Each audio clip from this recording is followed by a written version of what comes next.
세상의 모든 고민을 들어드립니다. 때로는 솔로몬처럼, 때로는 다비다처럼, 때로는 바나바처럼, 때로는 다윗처럼. 여러분의 사소한 고민에도 주님의 마음으로 귀 기울이는 우리는 무엇이든 들어드리는 방송 노크 토크.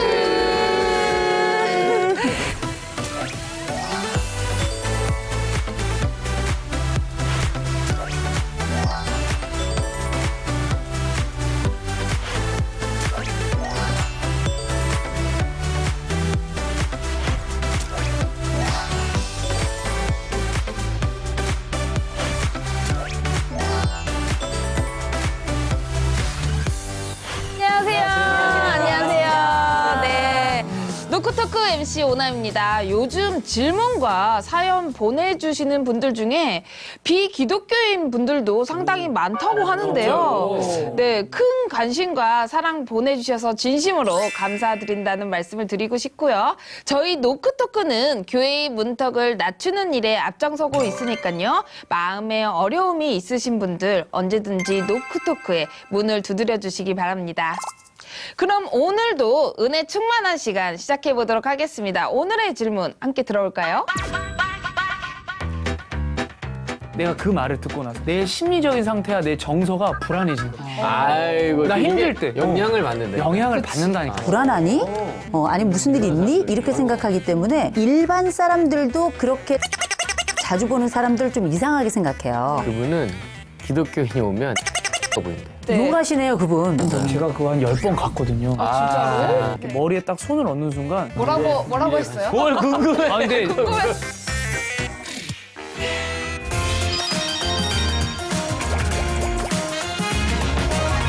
안녕하세요. 저는 비기독교인과 연애 중인 청년입니다. 이제 곧 여자친구와 만난 지 100일이 되는 날인데요.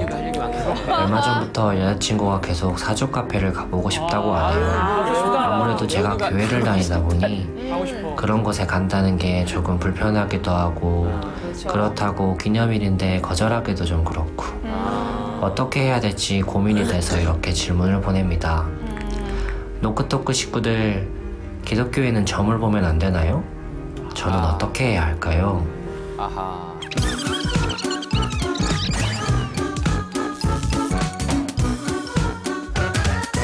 네, 노크토크에 물어봐. 오늘의 질문은 기독교인은 점을 보면 안 되나요? 입니다. 우리 식구분들 중에는 사주 카페나 혹시 점 보는 곳에 가보신 분들이 계실까요? 저 이거 얘기해도 되나 모르겠네. 그래서 네. 저는 이제 첫 번째로 이제 20살 때 그 대학교에서 축제를 하는데 기독교인 친구가 기독교인인 저에게 네. 한번 시험을 해보고 싶다. 이 사람이 과연 타로 카드를 통해서 나에 대한 존재를 맞출 수 있는지. 왜냐면 그 이유는 뭐냐면 자기는 좀 방탕한 기독교인이었거든요. 네네. 근데 저는 그래도 좀 순전하고 정말 빛을 나타내는 그런 자녀의 약간 비슷한 예, 저는 저희 저는 그런데 친구는 이제 궁금하다 갔었는데 근데 그 타로를 봐주시는 분이 저는 아직도 현명하다고 생각해요. 딱 타로 카드를 3장 뽑으라고 했는데 그걸 딱 보시더니 그런 말씀을 하시는 거예요. 사실 점은 필요가 없다. 엄마 말씀 잘 듣고 엄마한테 효도하고 지금 대학교 생활 열심히 해서 학점 잘 받아서 좋은 데 취직하면 그게 최고의 성공이다. 그분 그 레파토리 아니야? 오는 사람마다 그 얘기하는 거 아니야? 그럴 수 혹시 있죠. 그분이 어머니 아니셨나요? 그러니까 왜 그러는지 엄마 친구 아니에요? 엄마 친구일 수도 있어요. 그것도 저희 이제 어머니께서는 이렇게 무속인을 찾아가시는데 이게 좀 이렇게 좀 깊은 얘기일 수도 있고 장난 같은 이야기일 수 있는데 저희 어머니가 찾아갔을 때 무속인이 제가 교회 다니는 거 알고 있더라고요. 오, 진짜. 아들 교회 다니잖아. 이렇게 얘기를 했대요. 그래서 맞다고 했더니 아들 교회 다니는데 왜 왔어라고 그때 얘기한 적이 있었다고 하더라고요. 지금은 이제 가진 않아요. 왜냐면 네네. 아들이 또 기독교 방송 MC를 하고 있기 때문에 네. 가긴 좀 그렇다고. 그렇죠. 근데 아무래도. 불과 2년 전만 해도 가셨어요. 어. 엄마가 보면 안 될 텐데. 아, 저는 한 번도 가본 적은 없어요. 이제 아버지 목사님이시니까 어릴 때부터 이제 주입식 교육을 받았죠. 옛날에는 신문에 무슨 오늘의 운세 이런 것도 있었다고요. 개소말량주의. 네, 맞아. 그래서 그런 몇 년생 뭐 그거 나오고 막 그런 것도 못 보게 하셨어요. 그 제 주변에는 이렇게 명리학 공부한 분들이 되게 많았어요. 그분들이 또 사주를 이렇게 보잖아요. 그리고 어떻게 알았는지 제 그 태어난 일씨는 전 국민이 다 아나 봐요. 뭐 알려주지도 않았는데 지들이 알아가지고 찾아다가 이렇게 너는 뭐다 이렇게 인기하고 상관없이 제 남편한테 물어봤거나 엄마한테 물어본 거죠. 네네네. 그래서 이제 그렇게 해서 알려주는 사실을 들은 적은 좀 있고요. 그다음에 이제 방송을 이제 하다 보면 예능이나 예능 교양 쪽에서 한때 이렇게 사주 보시는 분들, 점 보시는 분들이 그렇게 많이 출연한 적이 있었어요. 그럼 이제 출연자들한테 생년월일을 이제 물어보고 일시만 좀 물어보길래 아무 생각 없이 제가 대답을 했죠. 그랬더니 어우 정말 점 뭐 이렇게 사주 이래서 막 보는 거예요. 사주를 봤는데 전 그게 좀 맞는 것 같더라고요. 아니 왜냐면 제가 관상이나 사주 같은 걸 보면 그렇게 관운이 있대요. 그래서 제가 그때는 아니다 이렇게 생각을 했는데 정말 맞는 것 같은 게 제가 한때 이제 다이어트를 하다가 관에 들어갈 뻔했잖아요. 너무 힘들어가지고. 그래서 그거 말고는 별로 맞은 게 없어요. 별로 맞은 게 없어요. 하느니 그거였어요? 저 같은 경우도 사실 가볼 일이 없죠. 우리 윤성 전사님과 비슷하게 저도 네. 목회자 집안에서 자라다 보니까 네네. 뭐 전혀 이제 그런 곳을 관심도 없었고. 관심도 없었죠. 그렇죠. 뭐 들어본 적도 없고. 근데 이제 나중에 제가 이제 아는 분 중에 이런 걸 공부하신 분들이 또 있어요. 흥미 삼아 사주나 뭐 이런 것들 그렇죠.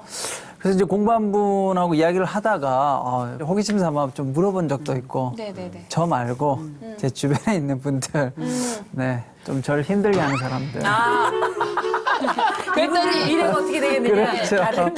뭐 이렇게 재미삼아 한 적은 있는데 집 인형 만들어 주신 뭐 거 아니에요? 그런 적이 있는데 이제 제가 마치 네.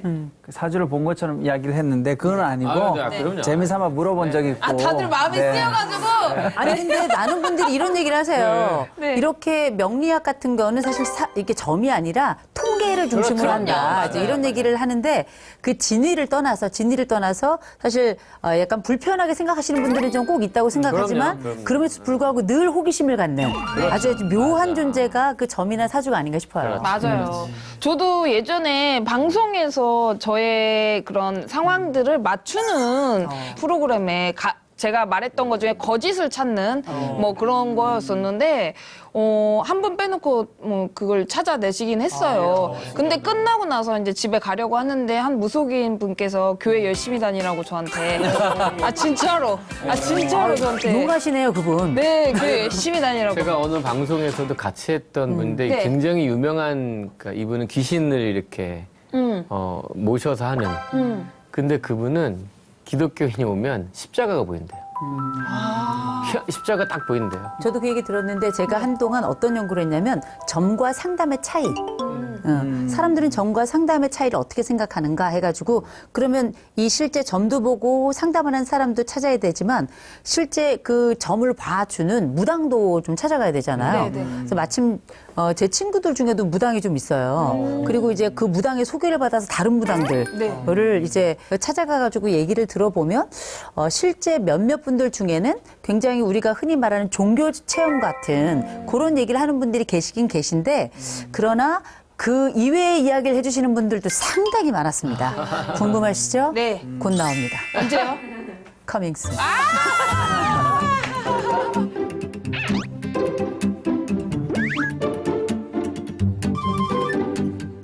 네, 그럼 이제 질문자의 답변을 해드릴 시간인데요. 기독교인은 점을 보면 안 되나요?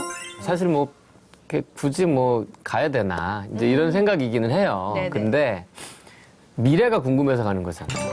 진짜 미래가 궁금하다면 우리가 이 땅에서의 미래뿐만 아니라 진짜 죽고 난 다음에 우리가 어떻게 될까의 미래에 대한 고민을 좀 해보는 게 어떨까 하는 생각이 들고 그 최효정 씨랑 정범균 씨 네. 이야기 아세요? 최효정 씨는 집안에 불상이 있고 아주 그 어머니가 이렇게 그렇게 하시는 그리고 정범균 씨는 아버지가 목사님이시고 네, 맞아요. 그 둘이 제일 친했어요. 네. 대학 때부터 친해서 그 개그 콘서트 이제 공채 시험을 보려고 둘이 막 준비하다가 야 이렇게는 안 되겠다. 우리 진짜 같이 살면서 하자 하는데 집이 없으니까 가난하게 뭐 어디서 자취할 수는 없으니까 일주일은 최효정 씨네 집에 가서 불상 밑에서 자고 일주일은 범균 씨네 가서 교회에서 같이 자고 이렇게 생활하다가 개콘에 네, 붙었어요. 들어간 거예요. 네네네. 근데 그 범균 씨가 한 얘기가 결국은 최효정 씨 나중에 예수 믿게 되더라. 근데 그거를 이 질문 들으면서 그런 생각이 났어요. 여자친구가 사주 보자 하면 가지 않는 게 사실은 맞는 거지만 가서 한번 보시고 여자친구한테 얘기해요. 한 번 내가 갈 테니까 한 번은 그에 같이 가자. 가면 안 되지만 네. 그럼에도 만약에 정말 여자친구를 사랑하고 이 친구를 또 정말 전도하고 싶고 하나님 만나게 해주고 싶은 그런 방법도 있지 않을까 생각해봤어요. 맞습니다. 저는 이제 가지 말아야 된다고 생각하는 사람이에요. 네. 내가 가보니까 알겠더라고요. 뭘 알겠냐면 우리가 사주대로 살면 안 되고 사명대로 살아야 되는데 사주대로 살더라고. 어떻게 되냐면 이야기를 딱 듣는데 특정 단어에 꽂히는 거야. 이 단어가 내 뇌리 속에 계속 남아서 되새김을 하면서 계속 돌고 돌아서 내가 은근히 그 사주풀이에 대해서 기대를 하고 살아가는 거야. 매일매일을 나 오늘 조심해야 되는데? 나 오늘이 좋은데? 나 대박 칠 것 같은데? 왜 나는 안 되지? 또 내 심리적인 상태와 내 정서가 불안해지는 거야. 내가 그 말을 듣고 나서. 그리고 더 웃긴 건 주변에서 자꾸 제가 29이다 보니까 레오나 너 9수야 9수. 나는 9수인 줄 몰랐어요. 나는 그만큼 내가 앞을 보고 살아가고 있고 나는 내가 해야 될 대학교 애들 제자들 가르치는 거, 논문 써야 되는 거, 기독교 방송 와서 MC 봐야 되는 거, 대본 봐야 되는 거 이런 거에만 있다가 주변에서 내가 무슨 안 좋은 일이 살짝 생기면 너 9수라 그래. 액땜했다고 생각해 이러니까 그래. 내 자신도 모르게 생각하게 되고 내가 9수구나 하면서 내가 예를 들어서 여기서 대사를 틀리면 9수라 그런가? 나도 모르게 이렇게 되는 거야. 그러니까 어느 순간에 하나님을 믿고 있지만 어느 순간에는 그들이 말하는 그 언어에 영향을 받는 거죠. 영향을 받다 보니까 내 자신이 그들의 리그 안에 포함되어 있어서 안 돼. 그들의 운동장에서 내가 뛰고 있는 모습을 보이는 거예요.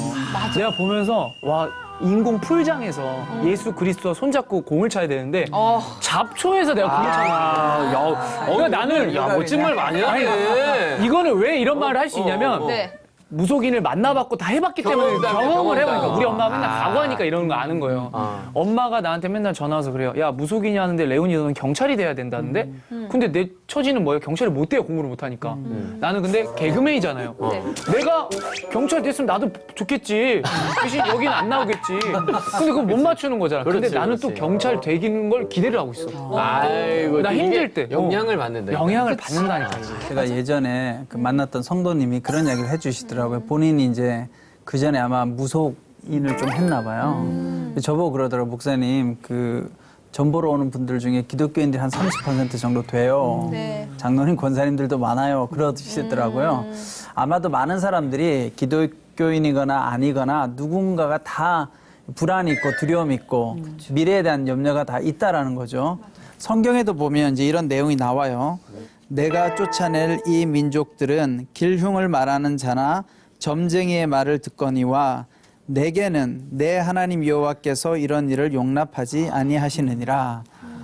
그러니까 이스라엘 백성들이 가나안 땅 들어가는데 거기에 있는 무리들은 가나안 족속들은 다 이렇게 전보고 다른 것에 의지하지만 사실 우리 하나님을 믿는 사람들은 그렇게 하면 안 되는 거죠.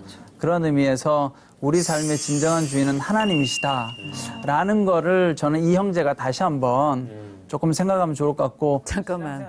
이제 목사님 얘기하시는데 저는 처음 봤는데 남희 씨가 목사님을 약간 째려보더라고요. 이 의미는 뭘까요? 아니 저도 갑자기 그 무속인 분 만났던 게 생각이 나가지고 아니 예전에 그런 무속인 분들이 많이 계시는 그런 방송에 나갔는데 폐교 이런 데였어요. 근데 갑자기 막 지금 무서운 아주 악기들이 막 몰려오니까 빨리 찍고 빨리 가야 된다고 막 이렇게 말씀을 하시는 거. 근데 그분 중에 한 분이 오남이가 누구야? 딱 이러는 거예요. 그래가지고 제가 오남인데요. 이렇게 말씀을 드렸죠. 그랬더니 갑자기 너 아주 애가 착하고 괜찮다고 하더라. 이렇게 말씀을 하시는 거예요. 그래서 신이 들어왔구나. 그래서 누가요? 이렇게 했더니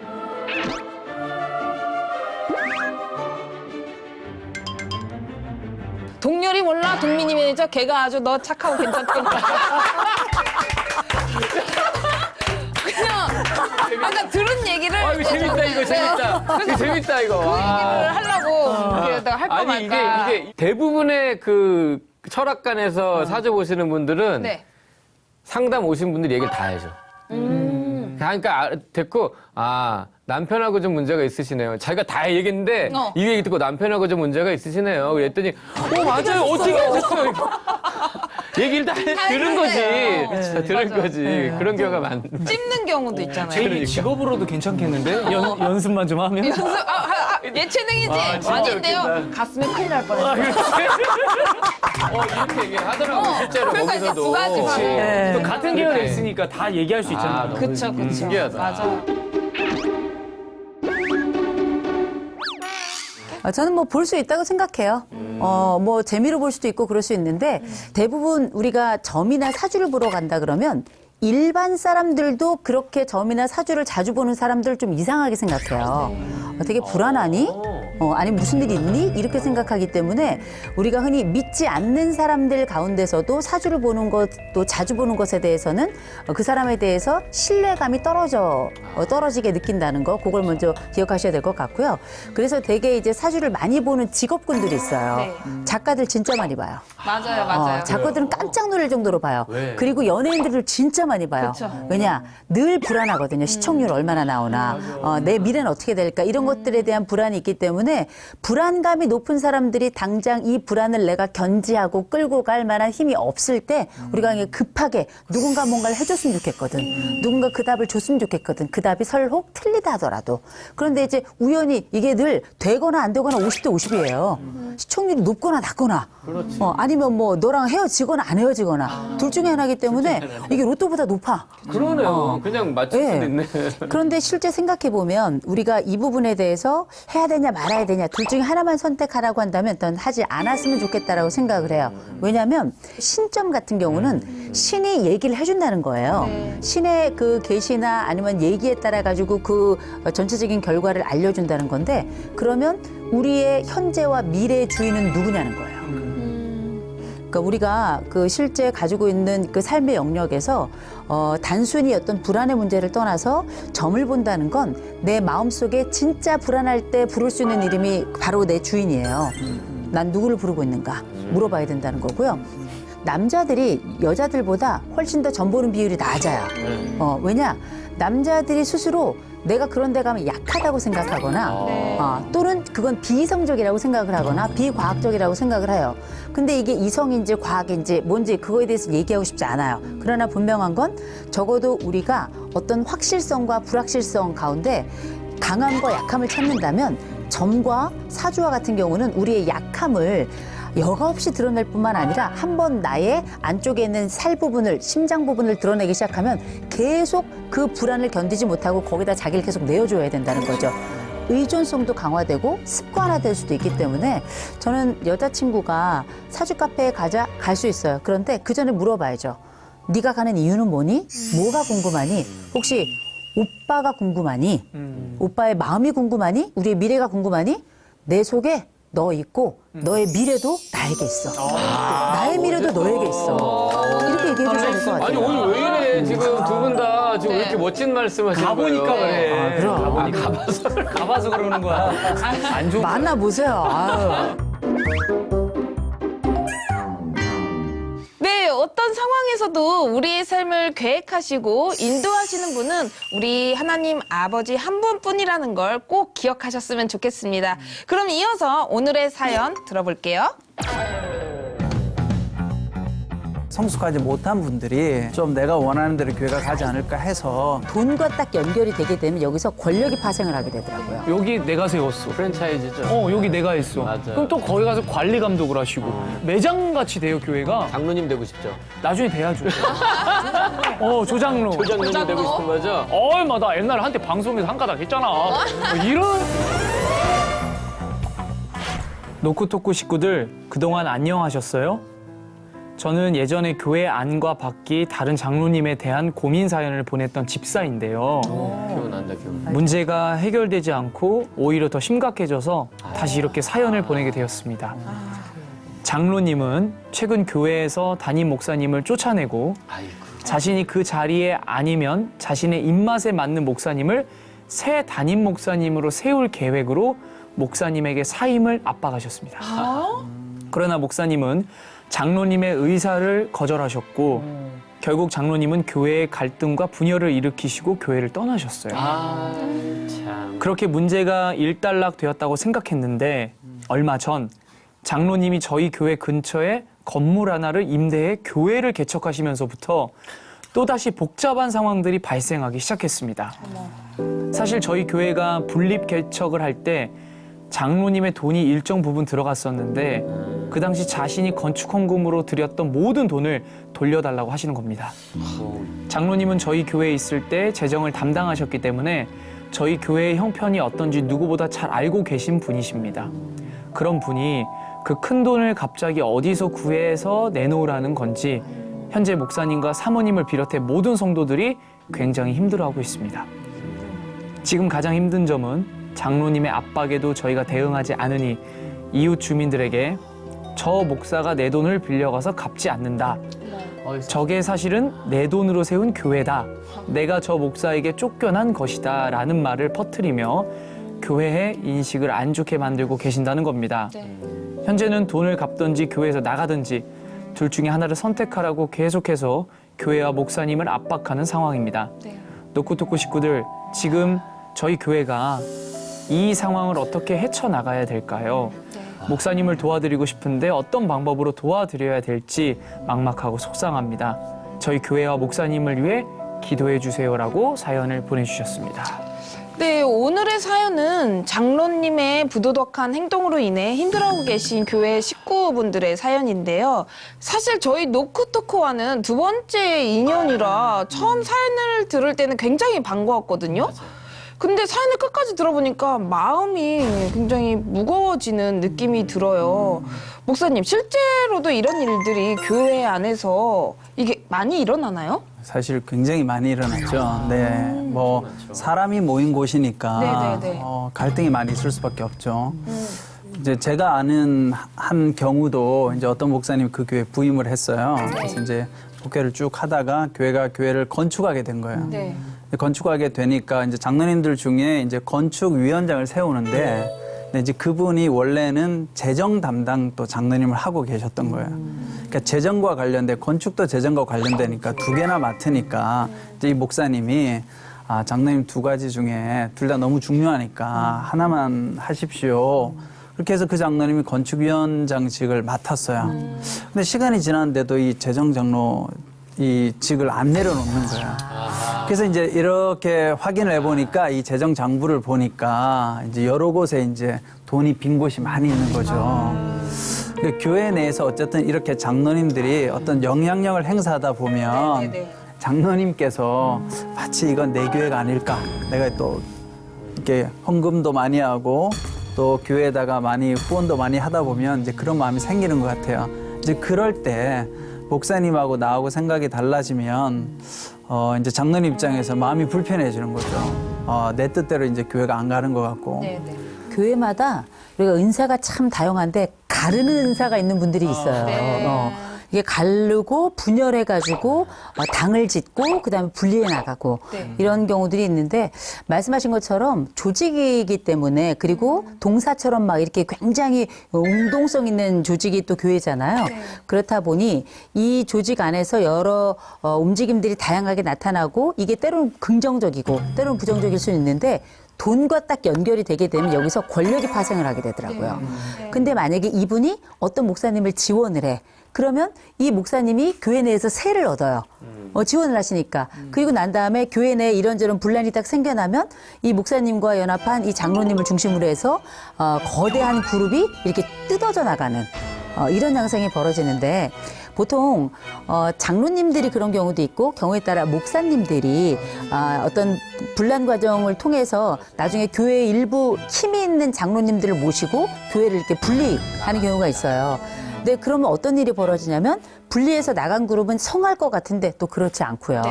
이렇게 해서 분리해서 나간 이 목사님은 다른 데로 또 분리해서 또 나가게 되는 이런 정말 안타까운 연속적인 사슬같이 형성되는 경우들이 생겨나고 그럼 남은 교회는 어떻게 되는가? 남은 교회는 또 너무 힘든 거예요.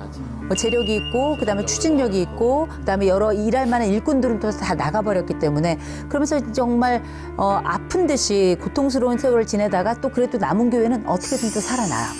그런데 이제 문제는 나갔다가 이 목사님 다시 떠나게 되면 이 남은 분들이 또 이게 정말 어려운 상황이 그렇다고 본교에 돌아갈 수도 없고 근데 이게 재정을 중심으로 일어나는 경우들이 굉장히 많고 이 재정이 결국 권력이 되고 이 권력이 하나님 위에 서게 되는 그래서 사실은 가장 아름다운 공동체가 가장 고통스러운 공동체가 되는 경우도 저도 너무너무 많이 봤거든요. 장로님을 항상 보는 순간 많은 걸 느끼지만 그 중에서도 왜 장로님들은 돈이 많은 걸까? 왜 장로님들은 다 직업이 좋은 걸까? 기본 의사 베이스, 오늘 왜 이렇게 많이 기본 변호사 베이스. 그리고 왜 장로님들은 부탁을 들어줄 때 확실하게 들어주는 나 걸까? 지금 뭐 느낌이 왔어. 장로님 되고 싶죠? 나중에 돼야죠. 조장로. 조장님 되고 싶은 거죠? 그리고 장남이 사이가 되고. 네, 장로님 사이도 좋죠. 다 좋으신 분들이 많으니까. 네. 그리고 왜 장로님들은 정치에 관심이 그렇게 많을까? 그리고 여러 가지 생각하면서 왜 교회가 하나님이 거할 초소가 돼야 되는데 왜 손님이 자꾸 거하는 초소가 되는가? 어느 순간에 교회가 프랜차이즈가 되는 듯한. 그래서 분교 같은 거를 세우면은 약간 어디 가면은 매장 같이 돼요 교회가. 여기 내가 세웠어. 프랜차이즈죠. 여기 내가 했어. 맞아요. 그럼 또 거기 가서 관리 감독을 하시고.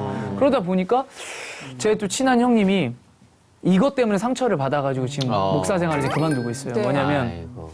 신혼이었는데 한 교회에서 장로님이랑 사이가 안 좋은 거예요. 근데 사이가 안 좋은 이유는 뭐냐면 장로님 말을 안 들어서 안 좋은 거죠. 그렇죠. 장로님 말만 잘 들었으면 이 형이 오래 있었을 거예요. 심지어 담임 목사까지도 될 수 있었을 거예요. 근데 자꾸 말하면 아다르게 하고 어다르게 하니까 장로님이 소통이 안 된다 이거예요. 소통이 안 되니까 이 형을 어디로 보냈냐? 외국으로 보내버렸어요. 그게 가능해요, 그게? 신혼인데 아내랑 떨어져 있어야 되죠. 네. 그래서 아내랑 2년 동안 떨어져 있다가 결국 그 교회를 사임을 했어요. 근데 그 외국을 나가서도 그 외국에 계신 그 목사님 때문에도 그 고통을 많이 받았어요. 그 목사님이 언어로 폭행하고 그다음에 신체를 약간 때리면서 가학하고 이래서 그런 충격 때문에 형이 지금 목사 생활을 안 하고 있어요. 아이고. 지금 안 하고 있는데 이야기를 들으면서 여러 가지 저도 생각이 드는 거죠. 요즘 사회 이슈거리도 보면 막 장로님들에 대한 이야기, 물론 그 안에서도 진짜 하나님이 세우신 장로님도 계시겠지만 그래서 가끔가다 그런 얘기 들어요. 우리 교회가 많이 연약하고 부족한 사람들이 많은 이유는 이미 나도 부족하고 모두가 다 부족한 사람들이고 죄인들이기 때문에 그러는 거지만 본인들의 사상이나 본인들의 철학이나 본인들의 행동을 좀만 이렇게 좀 한 번만 수그리거나 좀 이러면 좋지 않을까 그런 생각도 들긴 하죠. 근데 문제는 나도 그렇게 될까 봐 더 겁이 나요. 혹시나 나도 장로가 되면 나 옛날에 한때 방송에서 한 가닥 했잖아. 이럴까 봐 혹시나. 그래서 하나님이 성공을 안 시키는 거일 수도 있는데 아무튼 여러 가지 생각이 많이 듭니다. 이유가 많네, 뭔가 하나님. 많아요. 예.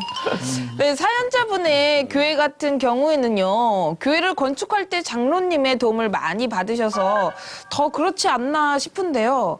그 장로님의 헌금으로 세워진 교회의 경우 가장 큰 고충은 무엇인가요? 제가 아는 어떤 목사님이 네네네. 그 교회 건축을 새로 하시게 됐어요. 근데 그 교회 장로님이 헌금을 200억을 내신 거예요. 우와, 야. 200억을 내셨어요. 충성을 다했는데 200만 원이 아니고요. 200억을 내셨어요. 목사님이 그 장로님 부부를 오시라고 하셔서 뭐라 그러셨냐면 교회 나가시라고. 어머. 근데 이 장로님이 어떻게 했냐면 몇 주 뒤에 그 아내 되신 권사님이랑 두 분이 오셔서 장로님 부부가 목사님께 오셔서 무릎 꿇고 저희가 잘못했습니다. 저희가 잘못했으니까 목사님 저희가 잘못한 거를 얘기해 주십시오. 저희는 이 교회를 못 나가겠습니다. 근데 목사님이 하신 말씀이 당신이 그렇게 헌금을 한 건 참 감사한데 당신 교회가 될 것 같아서 나가라고 한 거예요. 근데 그럴까봐 내가 나가는 걸 했는데 저희는 절대 그러지 않겠습니다 하고 아름답게 잘 계셨던 거예요. 극히 드문 케이스다. 그 목사님도 훌륭하시고 그 장로님 내외도 훌륭하신 거죠. 근데 그 한 분이 그렇게 헌금을 많이 해서 세워진 교회는 그 장로님의 생각에는 이 목사님이 딱 현명하신 거죠. 내 거. 그렇지. 내 거, 이 교회는 내가 세운 교회라는 생각이 있을 텐데 교회는 하나님이 세우신 거거든요. 교회는 하나님의 것이고 그러니까 우리가 내 것도 아니고 우리의 것도 아니라 하나님의 것인데 아마 그렇게 헌금을 많이 하는 분이 그 목사님은 그런 걸 아셨던 거죠. 그러니까 그렇게 내 것이라고 생각하실까 봐. 그러니까 아마 그게 가장 큰 문제가 아닐까 싶어요. 그렇죠. 그게 진짜 중요한 말씀인 게 이제 우리가 이런 말씀 있잖아요. 헌금이 육신이 되어 장로 가운데 임하게 된다. 이런 이런 경우가 있잖아요. 어떤 기여 자체가 이 부분에 대해서 인정을 받는 건 이상한 일이 아니에요. 그 장로님이 헌신이고 또 이게 우리가 그 여러 가지로 헌신할 수 있지만 이 돈으로 하는 헌신이 가장 쉽다고 하지만 결코 그렇지 않아요. 이렇게 그 헌물을 통해서 혹은 헌금을 통해서 하는 헌신도 저는 상당한 헌신이라고 생각을 하는데 문제는 뭐냐면 들어갔을 때 거기서 내가 인정받고 싶다면 그건 누구를 위한 의인가. 그렇죠. 그다음에 내가 거기서 권력을 휘두른다면 그거야말로 하나님 위에 군림하는 게 아닌가. 왜냐하면 교회의 가장 큰 권력은 하나님이시니까. 그런 면에서 우리가 어떤 헌금이나 헌물을 한다 그랬을 때 많은 사람들은 말하지 않아도 존경하고요. 또 그분처럼 내가 헌물을 못하더라도 다른 방식으로도 하나님께 어떻게든 함께 하면서 나의 기쁨과 내 삶을 통해서 하나님께 무엇을 드릴 수 있을까 이런 것들을 고민하게 되잖아요. 그렇다면 우리가 기억해야 될 게 나는 과연 내가 한 헌금 혹은 내가 한 헌신에 대해서 본전 찾고 싶은 생각은 없나? 한 번쯤 성찰해보고 돌아볼 필요가 있을 것 같아요. 내가 그렇게 너를 사랑했는데 너는 왜 나를 사랑하지 않아? 내가 너한테 그렇게 많이 해줬는데 이제 헤어질 마당 됐으니까 내 거 다 내놔. 되게 사랑이라면 유치한 사랑이고 그게 돌봄이라면 거짓 돌봄이었다고 생각을 해요. 그걸 이 우리 사례를 보내주신 분 이야기를 들어보면 남의 얘기 같지만 우리 속 마음에도 뭔가 본전 생각이 나거든요. 그럴 때 우리가 이게 하나님께 드림이 무엇인가 내가 내 의의를 드러낸다면 이미 그건 우리가 돈을 빌려준 거지 헌신하거나 헌금하거나 하나님께 드림이 아니었다라고 저는 생각을 해요. 사실 교회나 기관이나 어떤 조직이든지 한 사람이 거액의 돈을 기부하면 반드시 부작용이 일어날 가능성이 높아요. 지금 우리가 이야기하다시피. 제가 볼 때는 우리 이제 뭐 장로님들뿐만 아니라 우리도 마찬가지고 참 여러 가지 마음 들지 않겠어요. 정말 이 교회를 볼 때마다 여기가 내 교회인데 내가 이렇게 헌신했는데 교회가 바로 가야지. 그러다 보면 이제 본의 아니게 거의 담임 목회자 같은 마음이 되는 거예요. 그러니까 목회자 같은 마음이 되어서 설교만 안 할 뿐이지 이 교회를 내가 운영하는 것 같은 느낌이 들 때가 많이 있겠죠. 그래서 저는 무엇보다도 어떤 큰 것들을 헌신하거나 후원할 때는 자기를 성찰하는 겸손함이 참 저는 필요하다고 생각해요. 물론 저는 대부분의 한국 교회에 너무 겸손하고 교회를 귀하게 섬기는 장로님 권사님들이 대부분이세요. 맞아요. 자신의 영향력이 커질수록 더 겸손하게 마음을 지키는 것이 중요할 것 같습니다. 우리 식구들은 만약 목사님의 상황처럼 정당한 이유 없이 나가라는 압박을 받는다면 어떨 것 같으세요? 진짜 어려워. 마음이 저는, 어려울 것 같아. 저희 그 친한 형이 네네. 그러는 걸 옆에서 봤고 네. 저는 그 형을 또 도와주러 제가 직접 해외로 갔다 왔었어요. 정말요? 네, 그 해외에서 사역도 일주일 동안 하고 왔고. 근데 일주일이란 시간 동안 그 형의 생활 패턴을 보고 네. 그 형이 목사님한테 어떻게 혼나고 장로님한테 거기에서도 좀 혼나는 걸 봤어요. 근데 물론 그 형도 잘못은 있을 거예요. 있는데 그래도 옆에서 보면서 느낀 게 진짜 억장이 무너지겠더라고요. 매번 막 우니까 내 앞에서. 그래서 나를 위해서 기도해달라고 하니까 짠한 거야. 진짜 이 형은 어떻게 살아가는 걸까? 나 같으면 때려쳤을 텐데. 그치. 그리고 자기가 맡은 사명과 소명이 있대요. 그걸 해야 된대요. 사마리아 땅끝까지 이르러 내 증인을 돼야 되겠대요. 그래서 내가 이러다 법정 증인 되겠다. 이게 뭐가 중요하냐 지금. 형 인생 끝났어. 형님 목사 때려쳐 이렇게 말을 했거든요.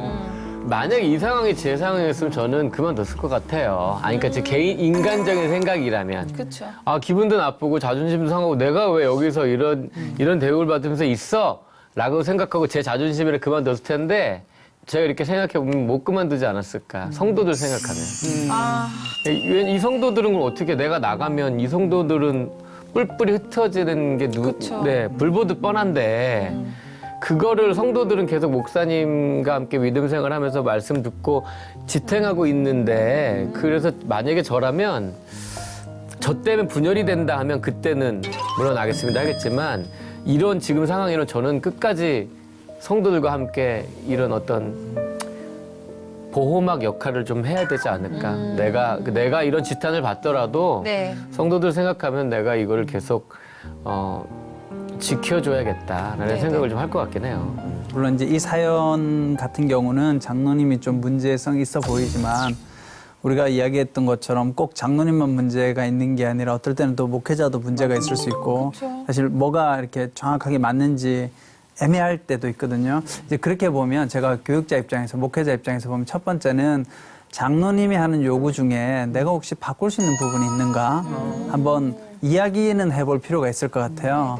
이게 쌓여서 이런 결과가 나오지 뭐 처음부터 목회자가 좀 마음에 안 든다고 해서 장로님들이 뭐 바로 나가라 이러진 않거든요. 그러면 이제 그런 부분은 장로님하고 대화를 통해서 내가 개선하거나 바꿀 수 있는 부분이 있다면 조금 노력해 볼 필요가 있을 것 같고 두 번째는 그 요구 조건이 어떤 신앙과 성경을 위배하는 것이 아니라면 뭐 여러 가지 어떤 생각의 차이, 뭐 목회하는 방법론의 차이, 뭐 그런 것들이라면 조금 아닌 부분이 있어도 조금 수용해 줄 필요도 있지 않을까.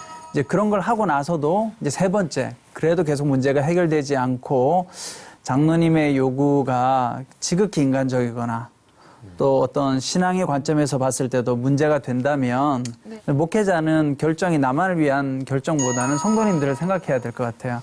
그래서 비록 힘들지만 성도님들이 목사님 우리가 힘들지만 이 길을 기도하면서 같이 가겠습니다라고 하면 이제 같이 갈지 아니면 그럼에도 불구하고 내가 그렇게 갔을 때 교회가 더 분열이 되어져서 상처가 크다라고 생각되면 사임을 할지를 놓고 결정을 해야 될 것 같아요.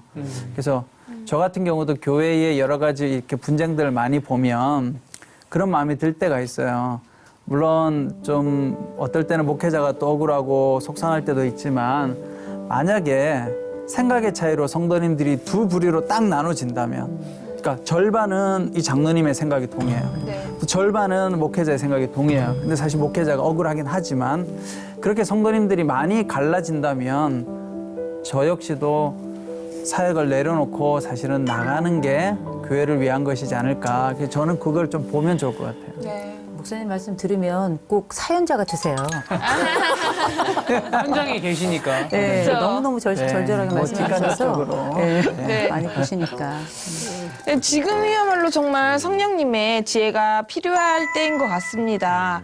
현재 모두가 가장 걱정하고 있는 부분이 동네 사람들에게 근거 없는 소문을 막 끊임없이 퍼뜨리고 계신 장로님의 행동들인데요.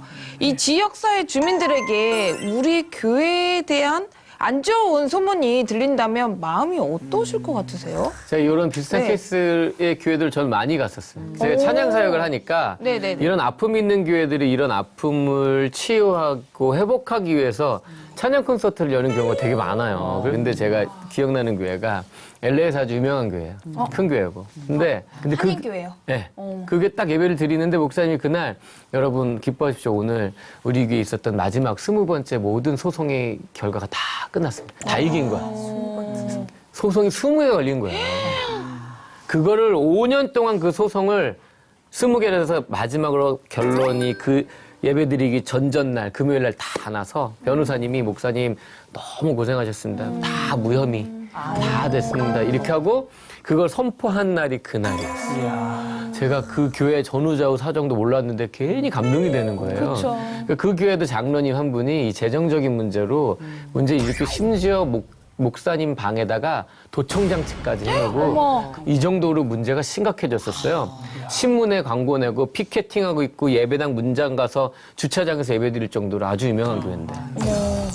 근데 그 일을 목사님이 5년 동안 다 겪으시면서 하나님께서 주신 그 진리 안에서 다 하나하나 해결해 가니까 오히려 그것이 전화위복이 돼서 지금은 굉장히 좋은, 원래 좋은 교회였지만 굉장히 좋은 교회로 다시 잘 성장하더라. 이게 결론이었어요.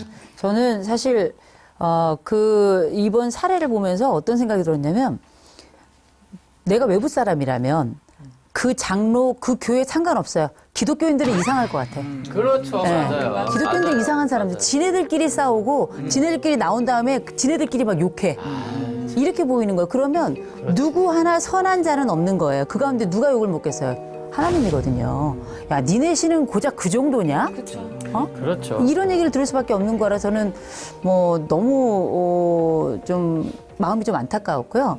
그리고 할 수 있다면 위기 가운데 그 외부에서 아무리 욕을 하든지 말든지 꾸준함이 되게 필요한데 그게 흔히 제가 요새 강의할 때 많이 하는 얘기인데 인생을 살아가면서 3가지 필요한 물건이 있다면 그건 시계와 나침반과 지도다. 이렇게 얘기할 텐데 시계라고 하는 게 우리 일상이에요. 네. 일상이 아무것도 아닌 것 같지만 가장 강력합니다. 네. 일상이 무너지면 말 그대로 장애가 오는 거예요. 일상이 유지된다면 어떻게든 견뎌내고 그 시기는 극복하기가 가장 쉬운 방법이 일상 유지거든요. 그래서 저희 상담할 때의 상담의 목표 중에 하나도 뭐냐면 일상 회복이에요. 그래서 예배는 끊임없이 우리의 해갈 바를 가는 거 굉장히 중요할 것 같고 외부에서 어떤 얘기가 나오든지 간에 어떤 교회를 몇 개를 더 지어서 어떤 욕을 하든지 간에 우리는 우리의 예배를 드리는 게 맞고요. 두 번째, 우리가 나아갈 바가 어딘지를 봐야 돼요. 그게 나침반이에요. 우리의 나아갈 바가 어딘가? 우리가 그 장로 보고 갔냐고요. 하나님 보고 간 거 아니에요? 그렇죠. 맞아요. 그게 첫사랑이에요. 전 그렇다고 생각하거든요. 그렇다면 우리의 방향은 명확해요. 그럼 우리에게 나침반이 있는 거예요. 네네. 그러나 가끔 한 번쯤 우리가 인생의 정글에서 길을 잃을 수 있어요. 삶의 그 밀림에서 길을 잃을 때 우리가 어떻게 했냐. 산 높은 데 올라가서 네. 한 번쯤 내려다보면 내가 갈 길도 보일 뿐만 아니라 내가 어떤 길을 잘못 왔는지도 보여요. 그 장로님이 그렇게 나아갈 때는 우리가 성찰해야 될 바도 있다는 거죠.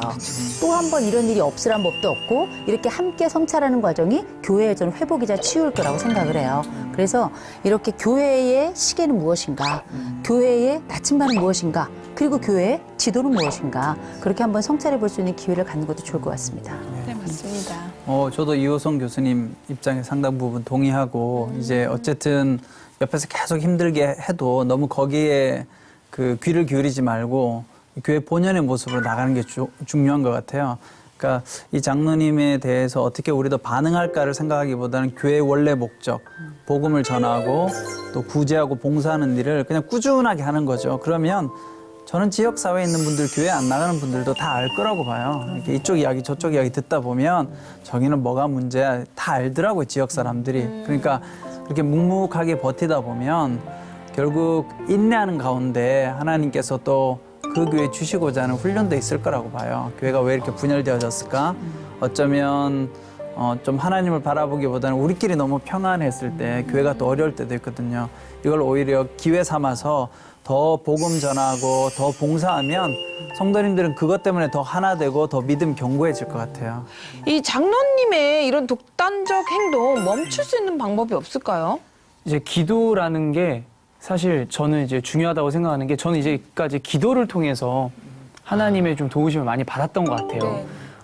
그리고 무엇보다도 기도를 하면서 그 목사님들의 그런 정서적인 거나 오히려 지금 이렇게 하고 있는 그 장로님의 그런 정서적인 거나 행동적인 거를 오히려 하나님께 축복하면서 기도를 드리면 좋지 않을까. 그리고 목사님하고 지금 성도님들이 말씀해 주신 대로 좀 끈끈하게 영적으로 좀 더 뭉쳐서 영적인 전쟁이라고 또 생각을 하고 한편으로 좀 하면 좋지 않을까. 그리고 기도할 때 솔직히 하나님 저 장로님이 싫어요?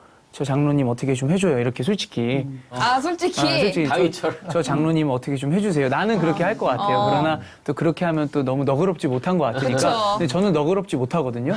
그러니까 그러는 것보다 저 장로님 오히려 좀 축복하면서 하나님 저 사람도 하나님 사랑하고 하나님 사람인데 좀 잘 좀 해주세요. 그래서 우리가 이 고난과 역경을 갖고 있지만 이 고난과 역경 뒤에 계시는 그 하나님 하면서 뭔가 잘했으면 좋겠는데 저 같으면 마음은 솔직히 저 장로님 망하게 해주세요. 잠깐 쓰러지게 해주세요. 이렇게 하고 싶어요. 저는. 그쵸. 저는 그래요. 그래서 사람이라면 다. 근데 있죠. 방송이니까 좀 예쁘게 말하고 싶고 네. 좀 최대한 이제 곱게 얘기하는 거지만 마음은 그게 아니에요. 네. 아니, 나는 솔직히 제가 왜 웃었냐면 네. 저는 반대로 생각했거든요. 난 못됐나 봐요. 난 네? 아니요. 왜냐면 나는 어떻게 생각했냐면 네. 저 허위사실 유포로 저기 맞서야 되는 거 아니야? 그렇죠. 나 이런 생각했어요. 왜냐면 왜 그거 생각한 줄 알아요? 왜요? 그 내 거랑 같이 플러스 시키려고 기도하면서 법적 공방하라고. 그게 1+1이잖아요. 근데 기도하면 그거 안 될 거예요. 근데 그래요? 저는 여쭤보고 싶었어 한번. 제가 이런 비슷한 경우가 있었거든요. 네네네. 그런데 저는 참았어요. 주변에 다 참으라고 목사님들이 다 참아 하지마 해서 했는데 저희 변호사님은 이거 하셔야 됩니다. 이거는 법적으로, 이건 교회법이 아니라 세상법으로 다스려면 할 정도로 강하게 하셨는데, 결국은 제가 못 움직이고 그냥 참았어요. 근데 제가 그래도 한번 여쭤보고 싶은 거 아니 이런 상황 이건 명백한 허위사실 유포에 명예훼손에 여러 가지 막 요즘은 이게 굉장히 문제가 크잖아요. 그쵸. 그 연예인들 그 댓글 이런 거로도 이제 잡혀가는 이제 시대이기 때문에 허위사실 유포 명예훼손 이런 거 굉장히 큰 문제인데 그러면 안 돼요? 안 되나요? 아, 법정으로? 네, 그냥 법적으로 강력하게 더 이상 이렇게 하면 왜냐면 변호사를 통해서 네. 내용 증명할 수는 있잖아요. 제가 볼 때는 뭐 윤성 전사님 그 마음이 제 마음 속에 있기도 해요. 목사님 다행이에요. 마음은 그러나 맞아요. 근데 예수님만 이제- 얘기하는 줄 알고 서운할 뻔했네. 근데 제가 볼 때 정말 현대 사회에서는 합법적인 테두리 안에서 법을 사용할 수 있는데 만약에 쓴다면 제가 볼 때는 방어하는 차원에서 그러나 우리가 그리스도인이다 보니 하나님 앞에 기도하는 것이 필요하고요. 이제 저는 그런 태도가 중요할 것 같아요. 저도 이제 교회 분쟁을 많이 이렇게 주변에서 보고 심지어 연구를 해볼까까지 생각을 해봤어요. 논문도 네, 괜찮겠네요. 너무 많이 힘들어하니까. 그리고 그쵸. 결론적으로 보니까 교회의 대부분의 분쟁은 명분과 신앙으로 싸우지만 마지막에는 사람의 분쟁하고 똑같더라고요. 감정으로 싸우죠. 어떤 재산의 분할로 끝나더라고요. 그러니까 결국은 마지막 해결은 물질로 인해서 끝나더라고요. 그래서 이제 제가 보면서 느낀 건 싸우는 것이 별로 큰 의미가 없다. 그래서 자꾸 이렇게 화가 나고 속상하지만 똑같은 방식으로 대하면 이 문제는 더 고통스러워져요. 그러니까 장로님이 악한 방법을 쓴다고 해서 우리도 거기에 맞서는 방법, 그러니까 약간 보복하는 그런 방식을 쓰면 사실은 교회는 이 문제를 해결하기가 어렵고 또 지역 사회에 있는 분들한테도 이게 이제 덕이 안 되는 거죠. 야, 교회가 보니까 싸우는데 똑같아. 그래서 선교적 아유, 차원에서도 아프다. 우리가 생각해 볼 필요가 있고 또 하나는 저 장로님 처음부터 아주 악하고 나쁜 게 하셨겠어요? 인간적인 서운함의 감정이 쌓이고 쌓이니까 나중에는 좀 무리한 방법을 많이 쓰셨을 가능성이 높은데 어떻게든 저는 저 장로님이 원하시면 교회가 다 그 비용을 줄 수는 없어도 네. 선교한다라고 생각하고 물론 헌금을 그렇게 드린다는 것이 좀 안 맞을 수 있지만 교회가 너무 어렵다고 하니까. 상황이. 근데 교회가 어쨌든 잘 합의를 해서 이 장로님도 교회를 어쨌든 하시니 선교적 차원에서 만약에 우리가 도울 수 있다면 그러니까 이거는 이제 그렇게 생각해 보자라는 거죠. 그렇게 해서 그 장로님이 가지고 있는 어떤 분노의 마음, 약간 보복하고 싶은 마음을 멈추게 만들어 주는 것도 이 문제를 해결하는 데 도움이 되지 않을까 그렇게 생각합니다. 기독교가 해왔던 오랜 싸움의 방법 중에 비폭력 저항이 있죠. 비폭력 투쟁이 있는데 저는 지금은 시대가 좀 많이 달라지기도 했고 필요하다면 합법적 투쟁도 괜찮다. 네. 법 테두리 안에서 그러니까요. 우리가 이제 기도로 죽여주십시오 하는 그거보다는 이게 나은 거 거보다는 아니죠. 오히려 빨리 돼. 정당하게 법적으로 우리가 권리를 행사할 수 있는 건 행사를 하되 대신에 제가 관심을 갖는 건 너무 무기력하거나 혹은 바보같이 대응을 하게 될 경우에는 법적인 문제가 오히려 반대로 생겨나서 거기에 묶일 수가 있거든요. 근데 사실 어떻게 보면 법적으로 보자면 헌금을 했고 이 부분에 대해서 아마 연말정산 때 그 기부금령 수준 다 했을 받으셨을 거예요. 거고요. 네, 네. 그 과정에서 이 교회에서 재정 관리를 충분히 했다면 이 교회에서 법적인 문제로 소송을 당할 일은 많지 않아요. 그렇죠. 그리고 맞죠. 이길 가능성도 대단히 높고요. 맞죠. 그러나 이 모든 과정에서 법적 투쟁이라는 게 얼마나 고통스러워요. 그래요. 이거 법적 싸움 해보신 분들은 다 아시겠지만 짧으면 2년이요, 길면은 몇십 년을 가는 경우도 있거든요. 10년 넘게 가는 경우도 있는데 그 가운데 교회는 완전히 너덜너덜해져요. 그래서 저는 어떤 말씀을 드리냐면 저는 기도하는 게 맞다고 생각해요. 그리고 합법적 투쟁하는 거 맞다고 생각해요. 그런데 우리가 그 지혜롭게. 기도해야 될 주제는 뭐냐? 해결을 기도하는 게 아니라 회복을 기도해야 되지 않겠는가. 그리고 그 회복이라는 건 뭐냐면 그 모든 과정을 지켜보고 정말 내가 이 교회에 다녀야 되는가를 끊임없이 날마다 기도하고 있을 네. 이 성도들, 이 교인들의 이 마음의 회복, 이 과정을 위해서 우리가 함께 기도해야 되지 않겠는가. 그리고 이 장로님 입장에서 보면 또 다른 사연이 올라올 수도 있어요. 입장을 바꿔놓으면 아무도 사정을 모르는 거예요. 어떤 사람이 선이고 어떤 사람이 악인지는 우리가 얘기할 수 없어요. 다만 하나님은 선인에게도 악인에게도 비를 내리신다는 거죠. 그를 어떻게 할지는 하나님의 몫이에요. 다만 이 부분에 대한 결정, 우리가 어떻게 하면 좋겠습니까? 이 위기를 어떻게 넘기면 좋겠습니까? 이 상황에 우리가 무엇을 하면 좋을까를 교인들과 함께 나눠보시는 것도 좋을 것 같아요. 그래서 교인들이 이렇게 하면 좋을 것 같습니다. 다투지 않는 선에서 만약에 이런 이야기가 나와서 그 안이 참으로 아름답다면 그 안대로 같이 방향을 가져가는 건 괜찮을 것 같아요. 지금은 사연자분과 교회 식구들의 역할 또한 중요한 때가 아닌가 싶습니다. 옆에서 목사님과 교회를 위해 어떤 도움을 드리면 좋을까요? 그러니까 목사님한테 어느 정도의 그 쉼을 좀 드리는 것도 괜찮을 것 같다. 근데 네네. 그 쉼이 안식년이라는 그런 개념도 있겠지만 아니면 뭐 어디 잠깐 뭐 환기를 좀 시킬 수 있는 그런 여건을 마련해 주시거나 또는 네. 목사님한테 가서 좀 맛있는 것도 좀 해주시고 좀 목사님 걱정하지 말아라 이런 심리적인 것도 안정감도 주시고 네. 그리고 또 목사님 모르게 또 그 장로님하고도 친하신 분들이 계실 거 아니에요. 뭐 그 장로님하고도 만나서 목사님 이러지 않냐 또 얘기도 좋게 좀 해주시고. 근데 네. 제 마음에는 그 장로님이 계속 밉네요. 그게 사람 마음인 것 같아요. 그렇죠. 사연 그러니까 이호선 교수님 말씀처럼 이 사연밖에 안 보고 있잖아요. 그러니까 그 장로님의 사연이 오면 우린 또 그 장로님의 사연을 보고 판단할 거예요. 그러니까 뭘 모르니까 일단 그 장로님이 싫어요, 저는. 미워요. 근데 모르겠어요.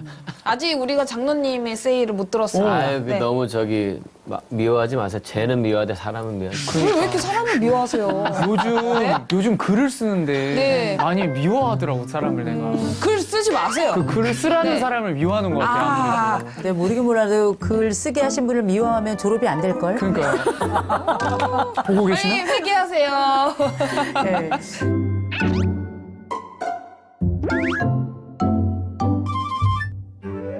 저는 이 교회 양자가 잘 성장했으면 좋겠어요. 잘 성장했으면 좋겠어요. 그리고 이미 틀어진 감정은 어쩔 수 없는 것이고요. 네. 틀어진 감정은 목사님과 장로님에게만 남아있으면 좋겠어요. 제 개인적으로는. 교인들은 괜찮았으면 좋겠어요. 양쪽에서 서로 이 교인들을 분하지 않게 네. 막 선동하지 않는 이 정도만 돼도 저는 괜찮지 않겠나. 저는 그렇게 생각이 듭니다. 그리고 한 가지 부탁드린 건 이쪽에서 막 분란을 일으키면 저쪽에서 플랜카드 걸어요. 우리는 무죄다. 쟤네가 문제다. 라고 해서 서로 간에 보란 듯이 플랜카드를 걸거든요. 네. 저는 이거 최악이라고 생각해요. 그렇죠. 이런 거 하지 마시고 은밀한 중에 기도하시고 이 태풍이 지나가기 조금 기다리신다면 제가 볼 때는 태풍이 지나고 나면 반드시 그곳에 햇빛이 나고 섬이 보일 것이다. 아멘. 네. 현재 가장 힘들어하고 계실 분은 바로 목사님이실 텐데요.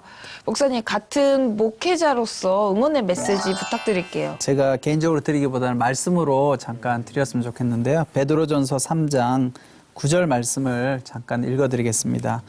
악을 악으로 욕을 욕으로 갚지 말고 도리어 복을 빌라 이를 위하여 너희가 부르심을 받았으니 이는 복을 이어받게 하려 하심이라. 아멘. 아멘. 뭐 제가 드리는 말씀이 너무 원론적이고 특별하지 않을 것처럼 느껴질지 모르겠지만 저도 이렇게 살아가다 보니까 궁극적으로 우리가 하나님 안에서 하나님의 방법을 하는 것이 네. 모두에게 덕이 되는 것 같아요.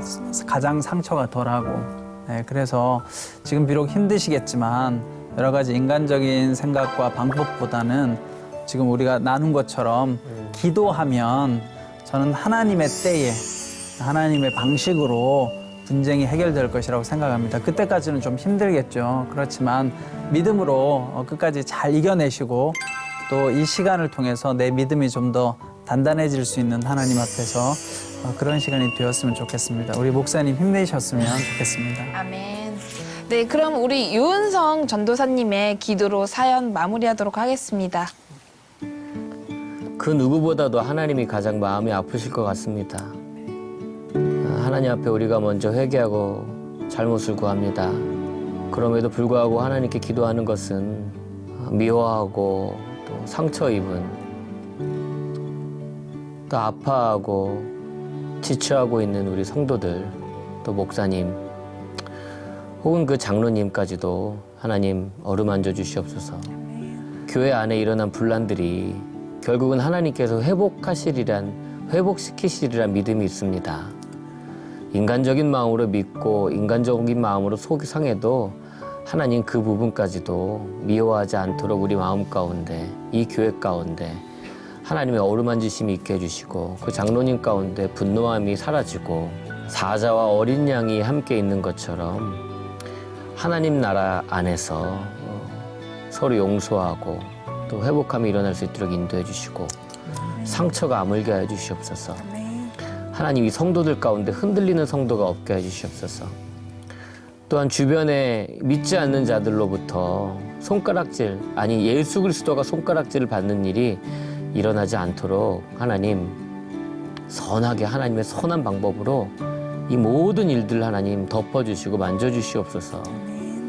오히려 이것이 전화위복이 되어서 그 교회로부터 그 장로님으로부터 목사님으로부터 성도님들로부터 하나님 나라가 이루어지게 해주시고 그 온 지역이 그 교회 때문에 예수 그리스도의 영광이 드러날 수 있는 놀라운 은혜가 그곳에 있게 하여 주시옵소서.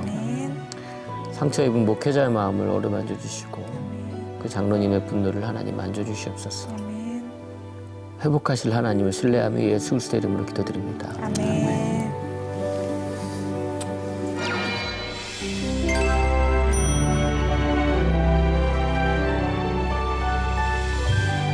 오늘은 노크토크 44번째 시간으로 함께 했는데요. 다들 어떠셨어요? 그 찬양 가사가 하나 생각이 나더라고요.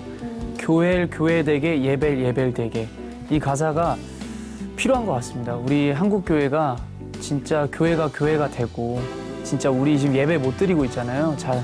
그래서 이 예배도 진짜 예배가 되어서 그런 한국 교회, 그런 장로님 그리고 그런 저의 모습이 됐으면 좋겠습니다. 네, 맞습니다. 사실 남의 이야기 같진 않고요. 저도 뭐 직간접적으로 많이 겪었던 이야기여서 그렇지만 이 시간을 어쨌든 인내하면서 좀 잘 견뎠으면 좋겠다 그런 마음이 들었고 네. 또 저 역시도 앞으로 살아가다 보면 이런 일을 당할 때 우리가 믿음 안에 있지 않으면 언제든지 분노하고 이렇게 부딪히고 싶은 마음이 생길 수밖에 없는데 하나님 앞에서 참 잘 서 있어야 되겠다 이런 생각을 하게 됐습니다. 맞습니다. 네, 요즘 주변에 힘드신 분들이 많이 계신데요. 저희 노크토크와 함께 주님이 부어주시는 새 힘으로 다시 일어서시길 바라겠습니다. 그럼 저희는 다음 주 더 성령 충만한 모습으로 돌아올게요. 누군가 내 이야기를 들어주길 원한다면 주저 말고 노크해주세요.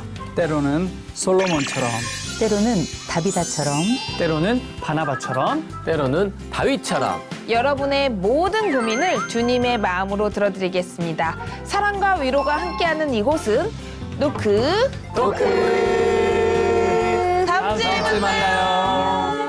돈이 많거나 또 권력이 좀 있으면 조금은 편리할 수는 있을 것 같아요. 사는 거에 있어서. 제가 물어봐요. 아침 일어날 때 어때요? 그러면 너무너무 우울하대요. 그래도 그곳에 가면 밥도 주지, 그다음에 예쁜 자매들도 있지, 잘생긴 형제들도 있지.